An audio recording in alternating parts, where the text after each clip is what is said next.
மக்கானா அப்படின்னா என்னன்னு தெரியுமா? நீங்க வந்து பொதுவா ஏதாச்சும் சூப்பர் மார்க்கெட் இல்லன்னா ஏதாச்சும் ஷாப்ல இத நீங்க கேள்விப்பட்டுருக்கலாம், பார்த்துருக்கலாம். ஆனா இத எப்படி செய்றாங்கன்னு உங்களுக்கு தெரியுமா? மக்கானா வந்து ஒரு தாமரை விதையிலிருந்து தயாரிக்கக்கூடிய ஒரு பொருள்.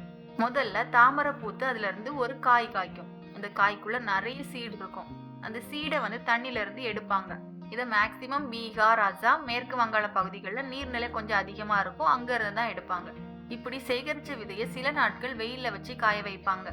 அந்த விதைக்குள்ள இருக்கக்கூடிய ஈரப்பதம் சுத்தமா போற அளவுக்கு வெயில்ல வச்சு காய வைப்பாங்க. அதன் பிறகு உலர்ந்த விதைய ஒரு அடுப்புல ஒரு வாணலி வச்சு அதுல சூடான மணல்கள போட்டு, அது ரொம்ப ஹீட் ஆன பிறகு இந்த சீட போட்டு நல்லா வறுப்பாங்க. அந்த சூட்டால விதைகள் வெடிக்கும். பாப்கார்ன் மாரி வெடிக்கும். அந்த வெடித்த விதைய உடனடியா மரத்தடியால போட்டு நல்லா அடிப்பாங்க. அதனால அதுல இருக்கக்கூடிய வெள்ளையா இருக்கக்கூடிய மையம் வெளிய வரும். இத தான் மக்கானா அப்படின்னு சொல்லுவாங்க. இது வந்து ரொம்பவே ஆரோக்கியமான ஸ்நாக்ஸா நம்ம எடுத்துக்கலாம். அதன் பிறகு அந்த மக்கானாவ நல்லா சுத்தம் செஞ்சு, நல்லா ஈரப்பதம் இல்லாத அளவுக்கு எல்லாம் பண்ணி, அத பேக் பண்ணி சேல் பண்ணுவாங்க.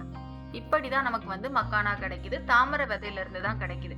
இந்த வீடியோ உங்களுக்கு யூஸ்ஃபுல்லா இருந்துச்சுன்னா, மறக்காம நம்ம சேனல சப்ஸ்கிரைப் பண்ணுங்க.